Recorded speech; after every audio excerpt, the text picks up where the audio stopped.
Hey everyone, welcome back. It's funny. We talk about capitalism all the time, like it's this one thing, the unchanging system. But then you read about, like, Henry Ford doubling worker wages so they could afford his cars. You got to wonder, how do we get from that to, well, to where we are now? That's the million-dollar question, isn't it? We tend to think of capitalism as this fixed, unmoving thing. But it's more like, I don't know, a chameleon, always changing and adapting. And the research you've been doing, the Hmm. sources you have, they paint a really fascinating picture of that evolution. So let's rewind a bit. Early capitalism. Yeah. What was the driving force? Was it just about making money, or was there something more to it? Well, for many of those early capitalists, there was this idea, this belief that their business could be a vehicle for progress, not just their own personal gain, but progress for society as a whole. Okay, so they genuinely cared about making the world a better place. It wasn't just about the bottom line. It might seem strange now, but yeah, a lot of them did. Look at Henry Ford. His decision to introduce the $5 workday, which for a lot of workers meant their wages doubled. It wasn't just out of the goodness of his heart. He had a bigger vision. Right. I read that he wanted his workers to be able to afford the cars they were building. Exactly. It's a classic example of how a founder's values shaped a company's entire DNA. By paying a living wage, he created a whole new class of consumers who could buy his products, and that, of course, fueled massive growth for Ford Motor Company. So it was a win-win. Workers benefited, the company benefited. Yeah. Sounds pretty good, right? It seemed to work for a while, but over time, things started to change. As companies grew larger, went public, shareholders became more and more important in the equation. And that's where we see this shift away from those founder values, that sense of broader purpose. And that leads us to the whole idea of shareholder primacy, right? Exactly. You hear that term thrown around a lot these days, but what does it really mean? Well, in a nutshell, shareholder primacy argues that a company's sole responsibility, its primary duty, is to maximize profits for its shareholders. Anything else, employee well-being, environmental impact, takes a backseat. So who came up with this idea? The most influential voice, the one who really pushed this view into the mainstream, was economist Milton Friedman back in the 1970s. And his ideas had a huge impact, influencing a whole generation of CEOs and really shaping how corporations behaved for decades. And that shift toward shareholder primacy. That's where things start to go a bit off track. Right, that's one way to put it. I'm thinking about the case of General Electric, which we see a lot about in these sources. GE, a textbook example of how fixating on short-term profits can backfire in the long run. So what happened there? Well, under Jack Welch, GE became laser-focused on maximizing shareholder value. And initially, it worked. Profits went up, stock prices soared, they were on top of the world. But at what cost? What were they sacrificing to achieve those results? Well, to keep those shareholders happy, they made some drastic cost-cutting measures. Innovation took a backseat, long-term investments were tossed aside in favor of quick wins. It's like they were so busy squeezing every last penny out of the business that they forgot what made them special in the first place. It's amazing how, like, obsessing over short-term gains can actually end up hurting you down the line. But GE, that's just one example, right? I mean, these sources also talk about the human cost, the impact on the environment of this whole shareholder-first mentality. Yeah, absolutely. The fallout from this relentless pursuit of profit, it's been significant, to say the least. You mentioned the human cost, and yeah, we can't ignore the widening wealth gap, can we? Right. It feels like it's just getting wider and wider. CEO compensation, it's skyrocketed. I mean, we're talking hundreds of times the average worker's salary in some cases. And meanwhile, wages for most people, they've barely budged. Hundreds of times. Seriously. Yeah.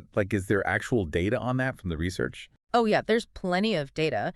The Economic Policy Institute, for example, they found that between 1978 and 2021, CEO pay, if you look at realized compensation, it shot up by over 1,400%. Whoa. And during that same period, typical worker compensation, it grew by just 18%. Wow. That's unbelievable. No wonder so many people feel like the system is rigged against them. Yeah, it's a tough pill to swallow for sure. And then on top of that, you have the environmental impact. You mentioned the Amazon rainforest, right? I mean, that's a prime example of profit being put ahead of everything else, ahead of sustainability. Yeah, it's devastating, those images of the Yeah. deforestation. But how much that can we directly tie to this desire for profit? Oh, it's a huge factor, no doubt. The Amazon is a gold mine. I mean, you've got valuable timber, you've got land for cattle ranching, raw materials for all sorts of industries. And the pursuit of all that, it's driven by, well, by short-term profit in many cases. So are we talking like just a few trees here and there, or is it more than that? It's way more than that. We're talking about entire ecosystems being destroyed.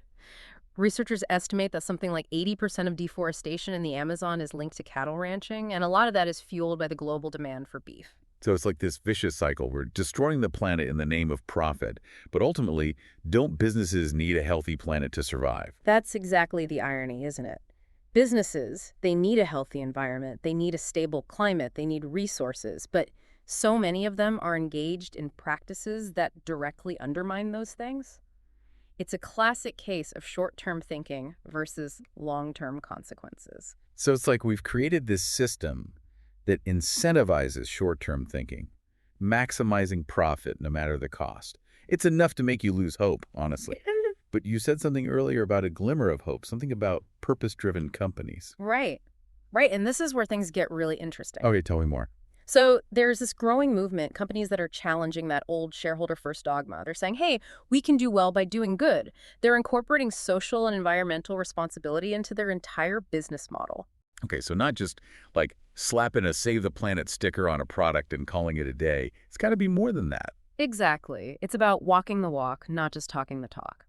And one company that's doing it really well, one that you found in your research, is Mom Bomb. Mom Bomb, yeah. They make those amazing bath and body products, right? They do, and they're high quality too. But here's the thing. They donate a big chunk of their profits to support families in crisis. They're tackling things like homelessness, domestic violence, real tangible action. That's fantastic. But are people actually buying it? I mean, are consumers really paying attention to this stuff these days? Oh, yeah. Consumers, especially younger generations, they really care about this stuff. They want brands that align with their values, that are doing good in the world, and they're willing to put their money where their mouth is. So it's not just about the product itself anymore. It's about the whole package, where it came from, how it was made, what the company represents. It's about aligning your spending with your values. Absolutely. And this is especially true in the wellness industry, which, as you know, is booming right now. Oh, the wellness industry, right? Yeah. What's the connection there? Well, the wellness industry, think about it, it's all about well-being, right? Personal well-being, planetary well-being, organic food, sustainable clothing, mindfulness apps, all that. And Mom Bomb fits right in. They're thriving because they're offering these high-quality products that are also ethically and sustainably produced. Consumers are responding, and it proves that you don't have to choose between a healthy bottom line and a healthy planet. You can have both. So it's like we're at this crossroads, right? On the one hand, you've got this massive system, capitalism, that's been around for centuries. It's how we do things. But then on the other hand, you've got these companies, these mom bombs of the world, showing us that there's another way. Maybe a better way. It's definitely a turning point. Consumers are waking up. They're realizing the power they have, the impact their choices make. And it's not just about buying from ethical companies. It's bigger than that. It's about using our collective voice, our collective power, to reshape the system itself. So what can we actually do? It's easy to feel powerless. You know, like one person can't really change anything. You'd be surprised. Never underestimate the power of, well, the power of your wallet, for one. Every time you buy from a company that's trying to do the right thing, ethical sourcing, fair labor practices, sustainability, you're sending a message. You're saying, this is the kind of world I want to live in. It's like they say, vote with your dollars. Exactly. And don't underestimate the power of speaking up either. Talk to your friends, your family, get those conversations going, support organizations that are pushing for change. Let your elected officials know that this stuff matters to you, that you want to see a different kind of capitalism. So it's about those everyday choices we make, right? And realizing that they're not so small after all. Exactly. It all adds up. The future isn't set in stone. It's being written right now, and we all have a hand in writing it. That's a powerful thought.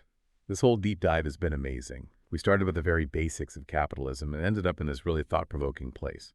A huge thank you to you, our expert, for taking us on this journey, for breaking it all down.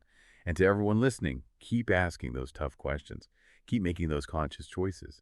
Because together, we really can build a better future, a future where purpose and profit can coexist. Thanks for joining us.